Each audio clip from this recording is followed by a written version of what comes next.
भूतिया जंगल।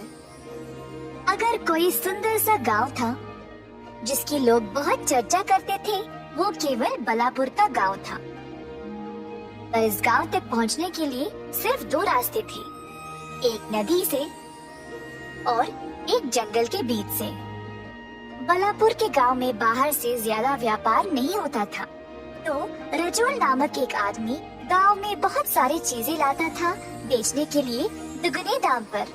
गांव के लोगों के पास और कोई रास्ता नहीं था, क्योंकि वहाँ और कोई व्यापार नहीं करता था। कोई ये नहीं सोचता था कि यह कहाँ से चीजें लाता था, और सब अनदेखा करके उसी से खरीद लेते थे। कई दिन बीत गए और रजोल का भतीजा पर्वत उसके साथ काम करने बलापुर की ओर जा रहा था। रास्ते में तेज आंधी और तूफान की वजह से उसकी सवारी कई घंटों तक फंसी पड़ी थी। बीच रास्ते में एक अनजान आदमी उनकी ओर आया। आप इस समय इस रास्ते से क्यों जा रहे हो? यहाँ भूत और प्रेत आत्माएं होती है। इस रास्ते से जाने की कोई हिम्मत नहीं करता। इसी वक्त पीछे मुड़ जाओ और वापस चले जाओ।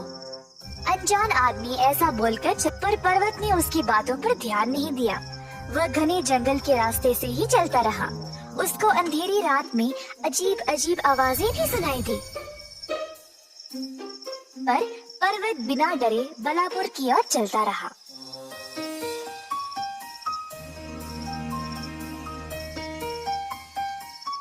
जब वह बलापुर पहुंचा, सब लोग उससे पूछने लगे कि वह इतनी रात को जंगल को पार कैसे किया। अपने चाचा के घर पहुंचते ही रजोल के नौकर से उसकी मुलाकात हुई। ऐसे क्यों देख रहे हो मुझे? आप सच में जंगल के रास्ते से आए हो क्या? क्या आपको पता नहीं वो खतरनाक रास्ता है, वहाँ भूत है। हाँ, मैं उसी रास्ते से आया। अब क्या होगा? कई सालों से लोगों का ये मानना है कि उस जंगल में कोई डरावनी चीज है, इसीलिए रात के समय उस रास्ते से कोई नहीं जाता। कई लोग जिन्होंने अकेले यात्रा की है, वे आज तक लापता है। इसीलिए सब लोग तुमको देखकर हैरान रह गए। खैर, आपके चाचा बहुत थक गए हैं। आपसे सुबह मिलेंगे। शुभ रात्रि। पर्वत नौकर की बात सोचते हुए सोने चला गया। उसने अगली रात को जंगल में जाने का निर्णय लिया, ये देखने के लिए कि असल में वहाँ है क्या। अगली सुबह पर्वत अपने चाचा से मिला। उन्होंने उसका अच्छे से स्वागत किया और पूछा कि वह इतनी रात को जंगल के रास्ते से आया क्यों। रजोल ने बोला कि वह कभी भी ऐसा ना करे। पर्वत अब और उत्सुक हो गया रात को जंगल में जाने के लिए। हुई रात और पर्वत गया जंगल में, जहाँ पर उसको फिर से डरावनी और अजीब आवाजें सुनाई दे रही थी। आवाजों का पीछा करते करते वह एक पेड़ के पास पहुँचा। पर्वत पेड़ के ऊपर चढ़ गया आसपास देखने के लिए। अचानक से उसने 4 आदमियों को सीधे चलते हुए देखा।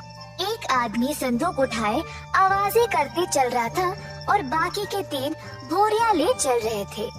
पर्वत चोरी छुपे उनका पीछा करने लगा और देखा कि ये आदमी फल, लकड़ी और कुछ सामान लिए जा रहे थे। पर्वत सोचने लगा कि यह आदमी जानबूझकर ऐसी आवाजें क्यों निकाल रहा था और उनका पीछा करना जारी रखा।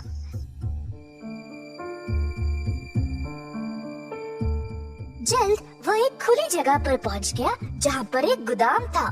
आदमियों ने सारा सामान इधर उतार दिया, पर उधर केवल 4 नहीं, बहुत सारे लोग काम कर रहे थे।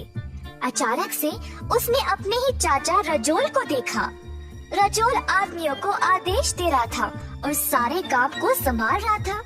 रजोल के निकलने के बाद पर्वत ने धीरे से एक आदमी को अपने पास खींचा और चुप रहने को बोला। उस आदमी से पूछताछ करने पर पर्वत को पता चला कि जो आदमी लापता हुए वे सब यही थे। रजोल ने इन आदमियों को लापता किया और अपने फायदे के लिए उनसे काम करवा रहा था। उनको धमकी देकर जंगल में ही रख रहा था और गांव में उसने सबको बोला है कि इस जंगल में भूत और प्रेत आत्माएं हैं, ताकि इस गांव में और कोई न आए उसका कारोबार खराब करने।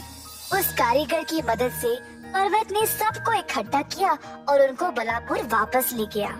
फिर सबके सामने उसने साबित किया कि उसका चाचा धोखेबाज है। गांव के लोग रजोल को पकड़ ले आए और उसको कठोर दंड दिया गया। पर्वत ने लोगों को समझाया कि गांव के लिए जरूरत की चीजें जंगल में ही मिल जाएंगे और अब गांव खुशहाल रहेगा। पर्वत ने अब इस कारोबार की जिम्मेदारी ले ली और उसको ईमानदारी से चलाने लगा। अंत में हर किसी ने सुखी से जीवन बिताया। जादू